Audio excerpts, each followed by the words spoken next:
Welcome to the Impact Multiplier CEO podcast. If you're a chief executive, or if you think like one, and you want to create exponentially greater impact, then this show is for you.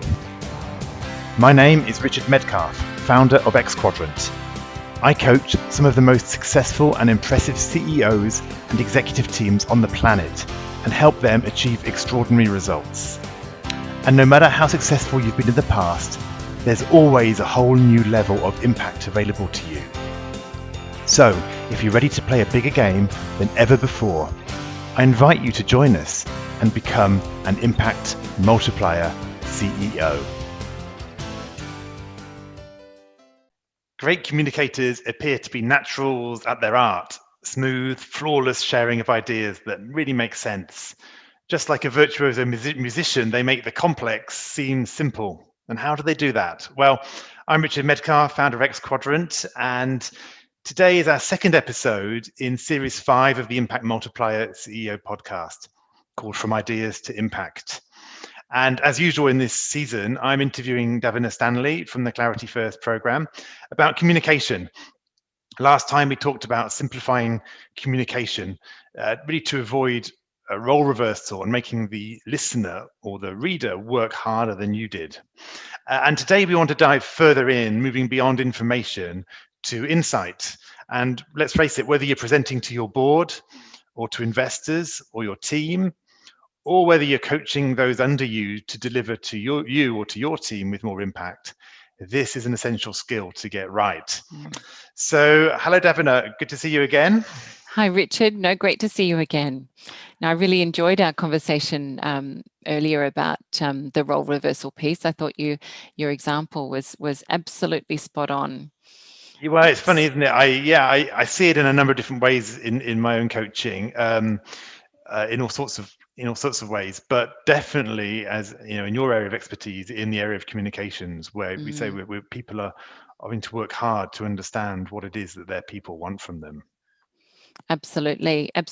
And, I think we were joking before we started that's why people call me in, to I guess, help them with their team's communication very often. It's often, come in, help these people communicate better so I don't need to do their job for them.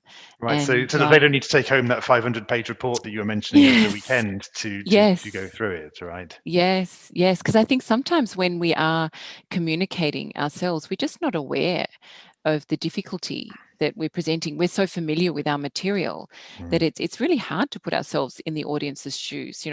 How do we actually know how much detail they want, or how do we know, what they know already, how much background I need to give, for example?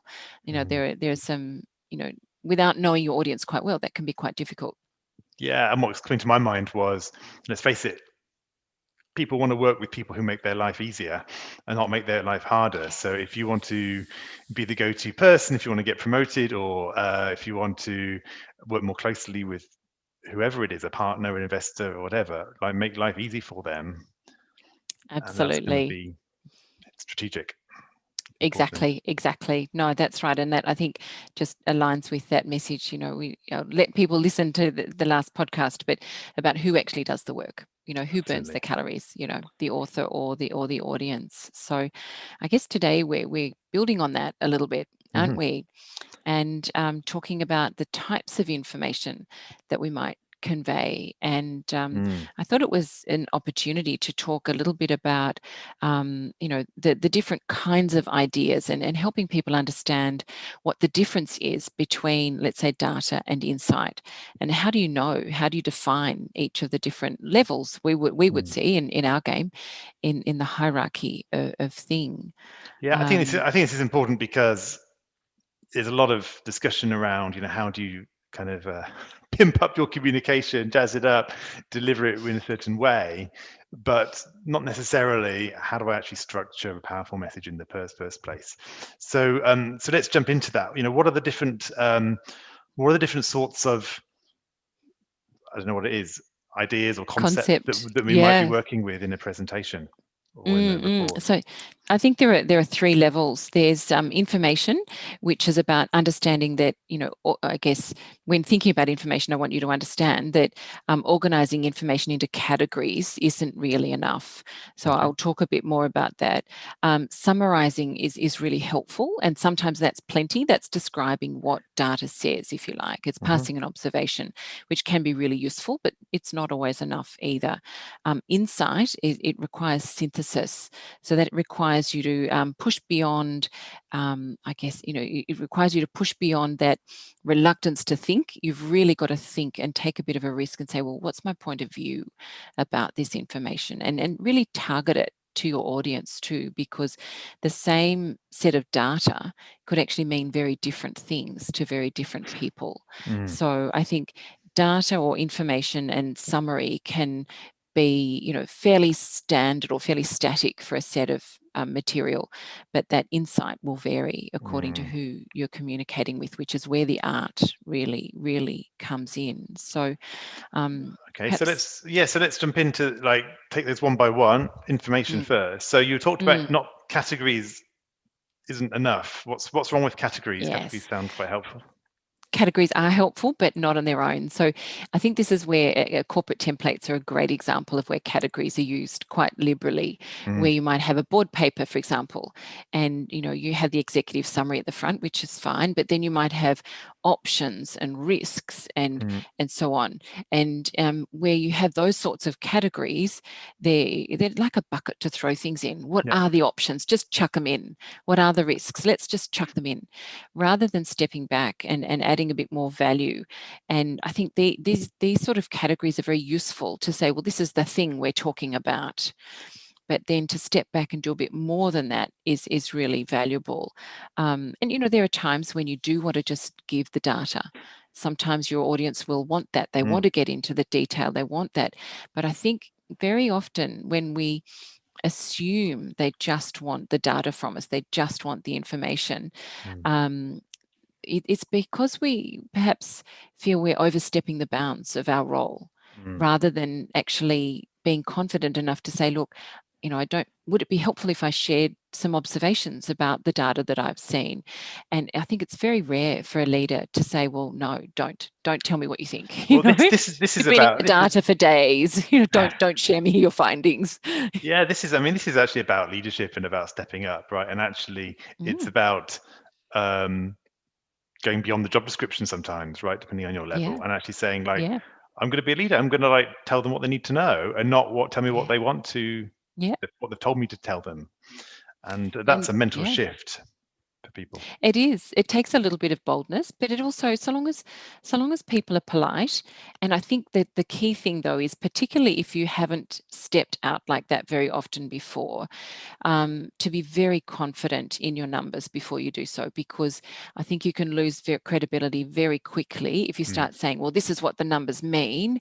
If you're really new or you've got errors in your numbers, you've got to be very, very buttoned up about it, particularly as you're transitioning from a more value-adding sort of role to, data giving role. But so long as you're courteous, I think people, really appreciate hearing that you've been thinking about what you're doing. I think we're, in knowledge jobs, so I think that can be really, really well appreciated. So in essence, just giving information, just giving the data, organized maybe by section, of topic, I think is useful, but it's not adding a great deal of value, and we want to add a bit more value, which is where the next sort of level comes in, which so is summary. Summaries, yeah. So summary is describing what the data says. Is that right? Yes, exactly. So it's passing an observation, really. So if you've got a whole lot of information in front of you, well, what is that telling me? You might, if I were to use some comparisons, you might say, well, we have 3 options to explore. Okay, we've got 3 options to explore. What are they? 1, 2, 3. You might then describe them. That might be a summary.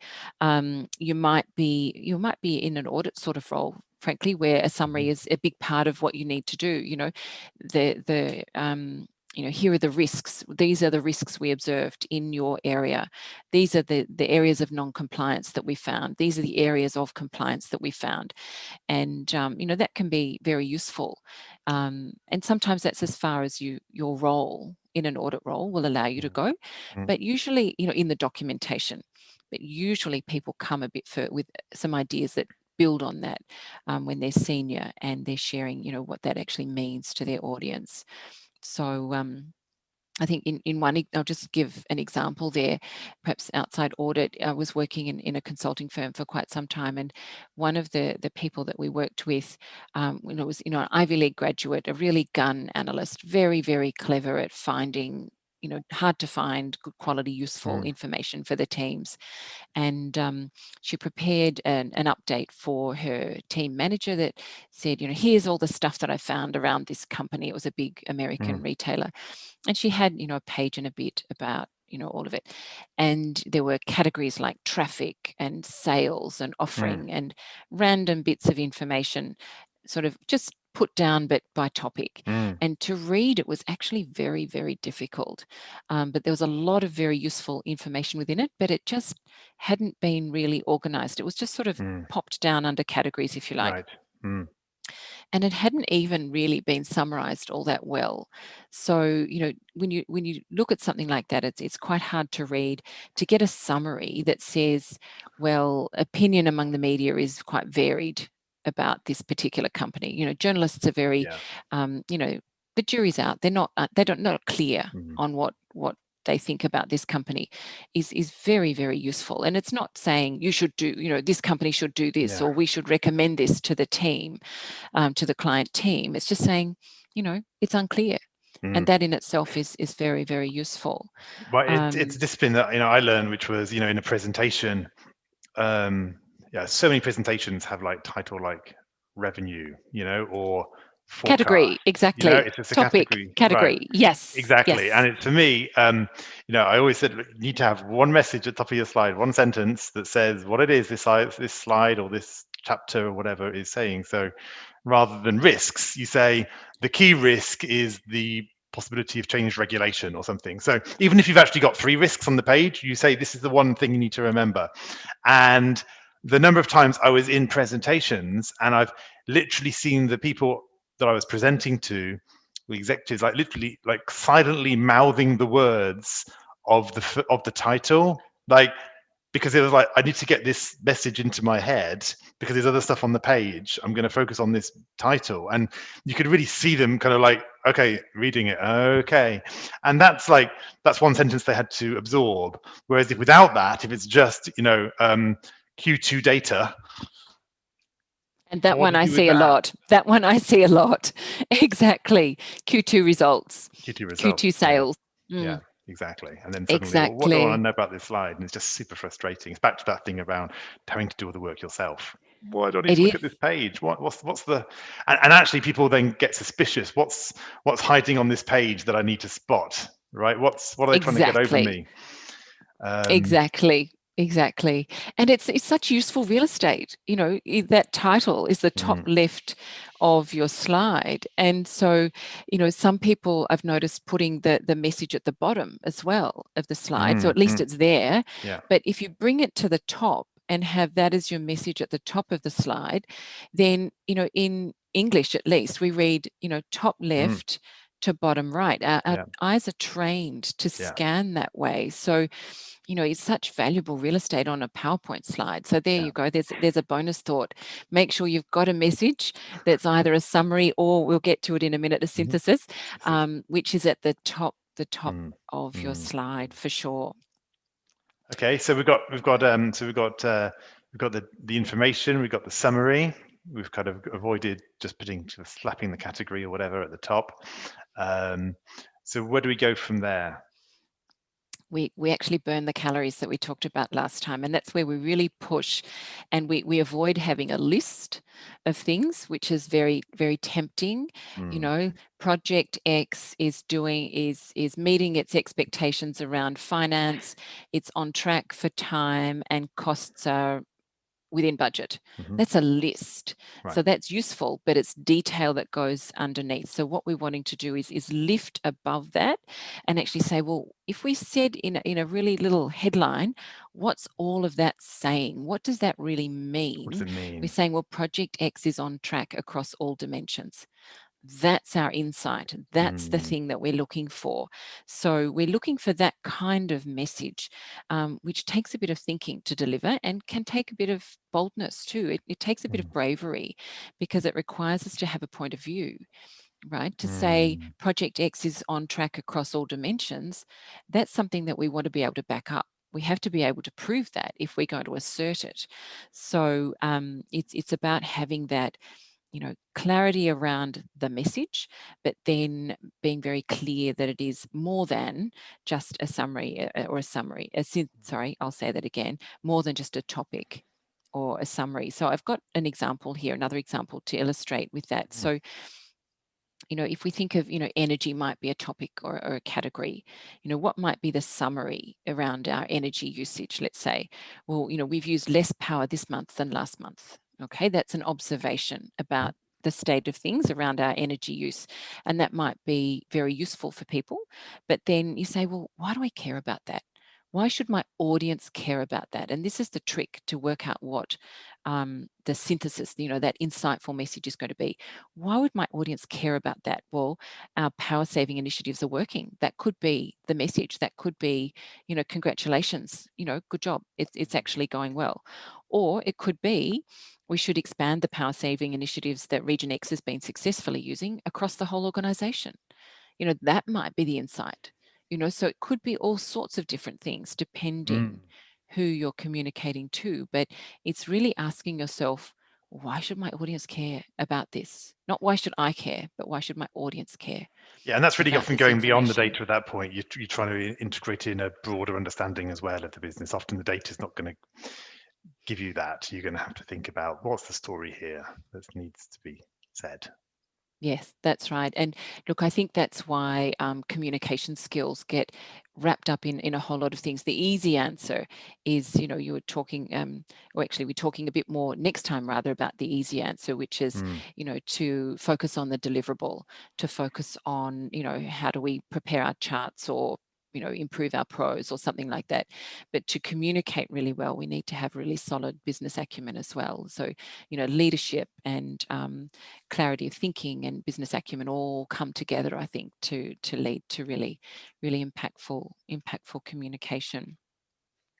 So I think they're the key things that I wanted to cover in this particular one. Perhaps I should just tie them together quickly. Well, yeah, I mean, let me see what let me tell you what I'm hearing and just see whether I've kind of captured that. I mean, the first thing I love is this. Definitely. I think we should call this whole series actually, communicate to lose weight. With all this idea of burning calories, I could just think if you want to get fit for the summer, then do a few presentations, right? Burn those calories, get fit, lose a few pounds. So these three areas, right? That first of all, the information is going beyond categories, right, and going beyond just dumping things into different areas. Help people within those categories even understand what's important and what the insights are going to be.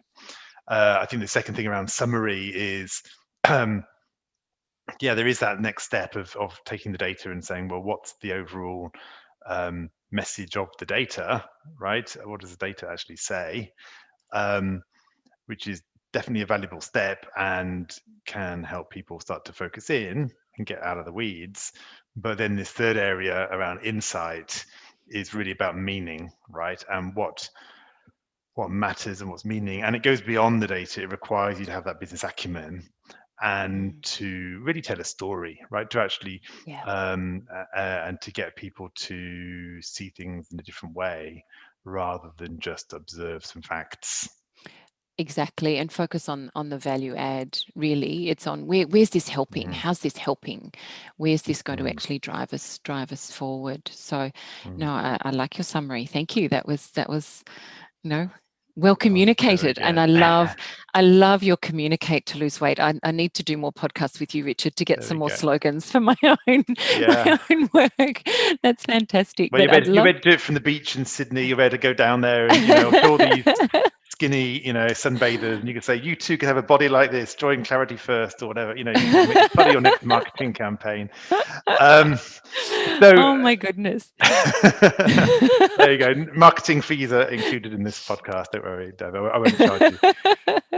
So what's the challenge for the listener or the viewer this week? Right? What do they do with this understanding of information summary and insight?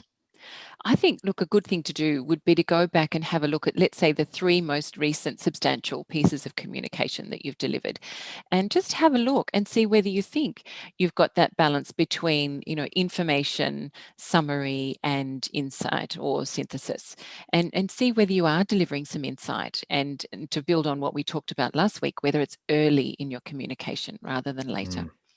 Nice. I think that would be my challenge for this coming week. Perfect. So where do we go next time? What's coming up in episode 3? Well, we've alluded to it a little bit today already, and it's about, and I've got to find my right page of my note here, Richard. Here we go. My delivering communication. Right? Things are easy. It is. It looks easy, and I think the delivery is actually the easy part. And I think we're seduced into thinking that communication is relatively difficult, because when we prepare our communication, we struggle, but actually delivering it is the easy part. And I'd like to talk a little bit about the difference between the delivery and what sits underneath it. So it's a bit like an iceberg, I think. Nice. What's coming to mind? I'm a big Queen fan. It reminds me, like lots of bands can cover Bohemian Rhapsody, but you have to write it first. Yes, you do. You do. I've been waiting for a Queen quote. I've been waiting. I've been really lax recently, so I'm back. Fantastic. All right. Well, thanks again, Richard. I really enjoyed talking through this one. Yeah, thanks, Dav, and look forward to the next episode. If you've been enjoying this series, you may like some more ideas that will help you communicate with impact, especially if you're dealing with complex material. My free course, How to Communicate with Impact, does just that. In this course, I cover 4 areas: how to get faster, more useful responses to your communication. Secondly, how your audiences really read your communication. Thirdly, how to communicate the right amount of detail. And finally, how to communicate powerful insights that cut through. So you can access this course by using this link, www.clarityfirstprogram.com/impact-podcast. I hope you find this useful and look forward to bringing more ideas to you through our upcoming podcasts. Thanks so much, and bye for now. I hope you enjoyed this conversation. Now let's talk about you. When you're in top leadership, when you're in the biggest role of your career, who supports you at a deep level as you lead others? Who helps you multiply your impact and get to the next level? If you're ready to learn more about our content, our coaching, and our community, then visit us at xquadrant.com.